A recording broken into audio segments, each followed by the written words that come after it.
What is the future of inclusive entrepreneurship, and how do large companies play a role? Today in Conversations Ahead of, introduced by Technically.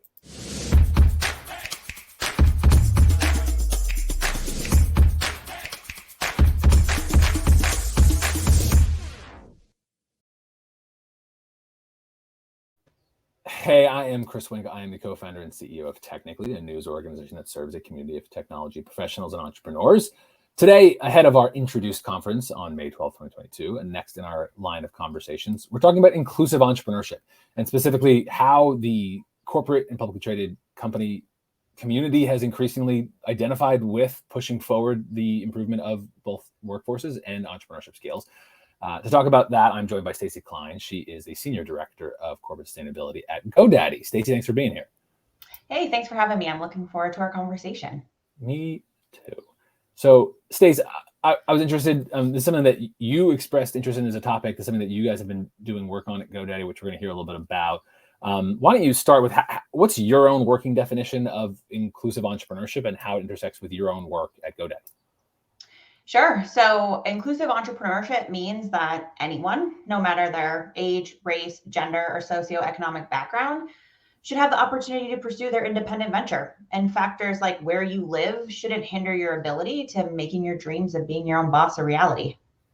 And I have to imagine, not to extend too far, but one of GoDaddy's interests is among many web digital marketing services, domain registrar, you do well when there's increased rates of entrepreneurship. I would imagine that this is good business too, to see more people involved in entrepreneurial and inventive efforts.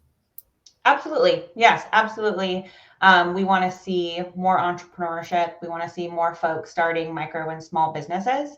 Companies like GoDaddy, we have the benefit of having the tools, skills, and expertise to reach entrepreneurs. But several years back, we were really seeing this trend of community partners from folks in local communities saying, we need an increase in support for technical assistance, for digital presence. There are people being left out of the conversation. And so we were really able to take all of that expertise and apply it at a local lens to help local cities, to help local communities bring more support and resources to entrepreneurs. One theme that we at Technically have found in reporting on inclusive entrepreneurship is there's a trick inside inclusivity. You can diversity is almost like has this meta dynamic where you can diversify out the word diversity, and particularly in the last 2 years, after the killing of George Floyd, after years of work by Black Lives Matter, there's been an intentional conversation to also focus on Black and Brown entrepreneurs and other skills. I just wonder how when you think about inclusive entrepreneurship, how do you weigh that? Because I certainly genuinely understand this idea that we want it to be the biggest tent possible. We also have been talking a lot in the last couple of years around an urgency around a wealth gap that is disproportionately impacting Black Americans. So how do you guys internally talk about inclusive entrepreneurship and balance diversity in the biggest tent and in communities that might warrant additional attention? Yeah, so I think COVID really highlighted the inequities that exist in many facets of our lives, and entrepreneurship being one of them. So we have seen a surge in conversations about this topic. I will say that when we began this research back in 2016 to really understand the gaps that exist in different markets, that was something that came to the forefront many years ago, from understanding that there were not as many resources for individuals in underserved communities. Oftentimes, those were minority entrepreneurs. And again, these are stats from 2016, but learning things like 83% of venture capital-backed founders had a racial composition that was entirely Caucasian. There were things like that were coming from our research where we really understood this is not a level playing field. And what you look like and where you live has an impact on if you're going to be successful as a small business owner. So for us to address that, we launched our Empower by GoDaddy program back in 2017 with the goal of bringing tools and resources to entrepreneurs who otherwise wouldn't have access. So it's increasingly important for us to support all entrepreneurs, no matter their circumstances, by meeting these entrepreneurs where they're at in their journey, and then understanding the unique barriers that entrepreneurs face. But really, the pandemic created this surge in entrepreneurship, especially among Black Americans. And what we have found through our research arm at GoDaddy called Venture Forward, which measures the impact of online micro businesses on local communities, we found that entrepreneurs in the US started 2.8 million more micro businesses in 2020 than in 2019, with Black owners accounting for 26% of all new starts. That's an 11% jump from the previous year and the highest increase among various demographics. So we're seeing where the resources are going and then who is starting businesses. Those things aren't aligning. And so for us, it's increasingly important that we try to level the playing field to make sure that anyone, anywhere has access to the resources and the tools that they need to be successful. Brief programming note for those watching at home that I apparently had the wrong microphone logged in. So hopefully I sound different than I did 20 seconds ago. Much more serious note though, Stacy, your research aligns with data that's showing out of Bureau of Labor Statistics information. Like you're right that beyond even GoDaddy's research has been confirmed again and again and again in the last 2 years that something wild has happened, that after decades of declining rates of entrepreneurship, we saw a real uptick during the pandemic. And in the last 18 months or so, it seems Black Americans have outpaced white and Asian Americans in business formation, which also I'm not sure if that had ever happened in any sustained period of time that at least I've seen in the numbers. Do you think there's been a paradigm shift and we've turned a corner in inclusive entrepreneurship? Or do you think this is a brief moment in time by a bunch of strange factors changing the direction of entrepreneurship and inclusive entrepreneurship specifically? Yeah, I mean, I think that we've noticed that in times of financial turmoil, so things like the Great Recession in 2008 or the pandemic, there is a surge in people wanting to make their own way in the world.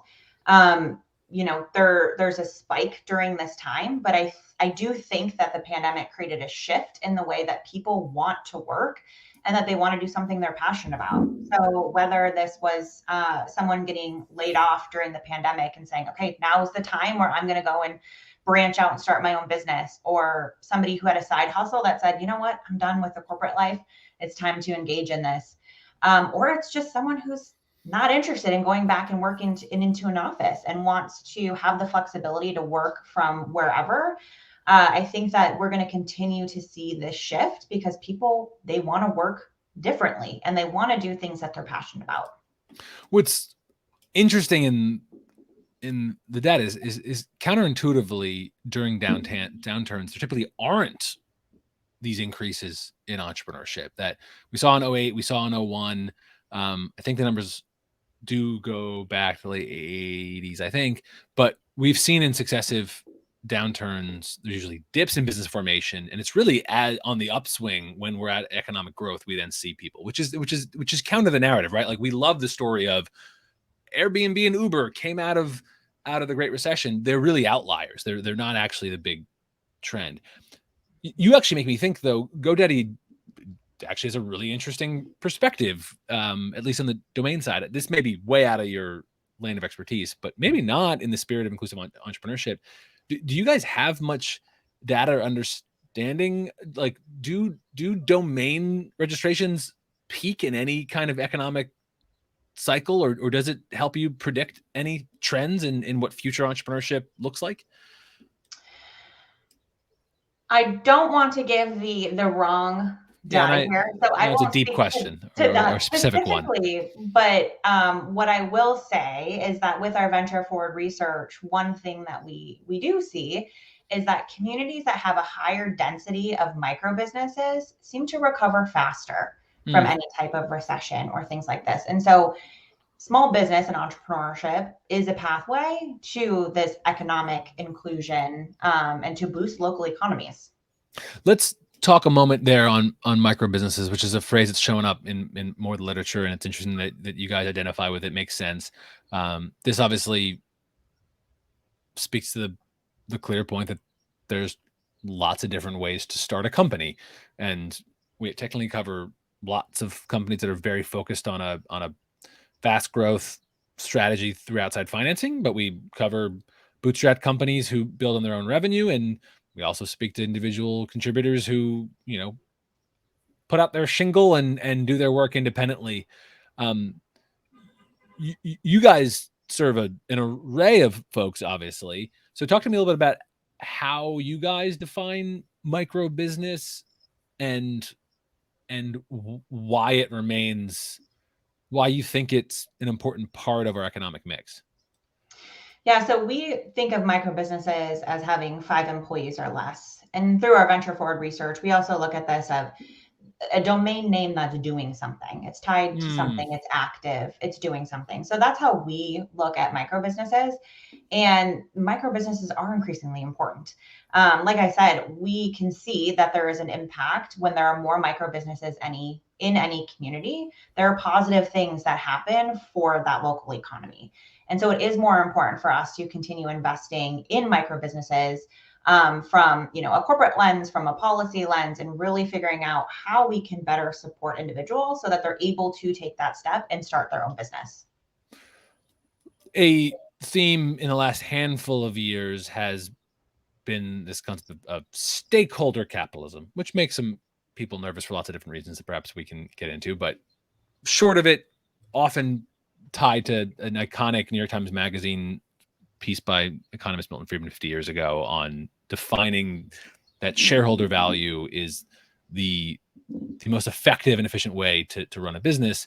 There's been pushback in the last handful of years that that's overly limiting. And there's criticism of this on both sides, as you'd expect. You dabble in corporate social responsibility and sustainability. For a big publicly traded company, those can feel like squishy things, but increasingly there's a case that it's not. It has real business outcomes. So I'm kind of curious, do you identify with this stakeholder capitalism movement? Why is CSR so savvy a strategy for GoDaddy? Yeah, I mean, corporate sustainability, corporate social responsibility is extremely important to an organization. It is important that this is really woven into the fabric and the strategy of an organization, because we are thinking about long term. We are thinking about how our business can be sustainable, evaluating by our investors, by our employees, by our customers. We look at all of these different stakeholder models, but what I'll say is that GoDaddy is a customer first organization. So we have always held the belief that there is an important interconnection between ourselves and our customers. Our customers are at the forefront of our marketing efforts. We invest in programs like Empower by GoDaddy to provide tools and training to local entrepreneurs across the US. So we really invest deeply in understanding and supporting our customers first. Do you think then that corporate America has a responsibility to see progress made on items like inclusive entrepreneurship? Like if we have this moment in time in which Black Americans are disproportionately starting businesses, which may be a landmark watershed moment, if we lose that momentum, is corporate America partly to blame? I think corporate America is part of this, but I also think it extends beyond corporate America as well. We need the support of policymakers and of council members who are in charge of allocating funds in their local cities and for entrepreneurs, and the people who have the power to create programs and services to support these ventures. So it really does take all of us, and also adding that, it does take everyone supporting small business. We need to continue to support small businesses and support local. Like that. I'm going to lose you here in a minute. Two last questions. One, to wrap this thread on inclusive entrepreneurship. What are the metrics that you're most interested in seeing? How will you know that you had an impact on this, local to GoDaddy or beyond it? How do you know that you've done your job well? An increase in resources. So that's really how we measure this overall when we're going into communities, is looking at, have we been able to bring other people on board and bring additional resources into a community where we can take a look, talk to different entrepreneurs, and they feel like they have more access now than they did previously.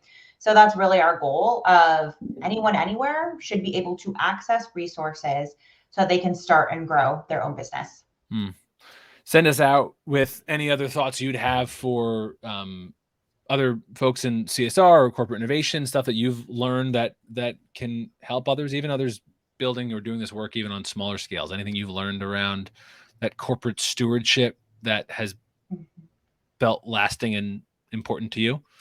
Absolutely. I think there's two things that come to mind. I think the first is internal, which I mentioned. This work really needs to be integrated into business strategy. This isn't just a siloed program, a community program. This needs to be a part of culture. It needs to be a part of the strategy to really ensure that it's working and it's getting the level of attention and is being taken seriously, and that there's really the resources being investing to make this work. And I think externally, it's really about leaning in to what you do best. We've seen really an influx of companies coming out and supporting small businesses through COVID and beyond. And the programs that we see that work are the ones who are leaning into their expertise. So, for us, we have all of these tools and these products and these resources to help entrepreneurs, but we need to get into local communities for folks who either don't know about that or don't have access. And then we bring in our people. Our people are really our secret sauce here that can work directly with entrepreneurs and help them overcome specific barriers or specific scenarios. And then we bring in our products and wraparound services and things as well. So doing what you do best is very key in supporting inclusive entrepreneurship. Doing what you do best sounds like a fine way to go. Stacy, I really appreciate your time. Yeah, thank you. It's great chatting. Thanks everyone for being here for Introduced. As we'll drop a recap article link below the video. And if it's before May 12th, we hope to see you there. Thanks everybody. See you next time.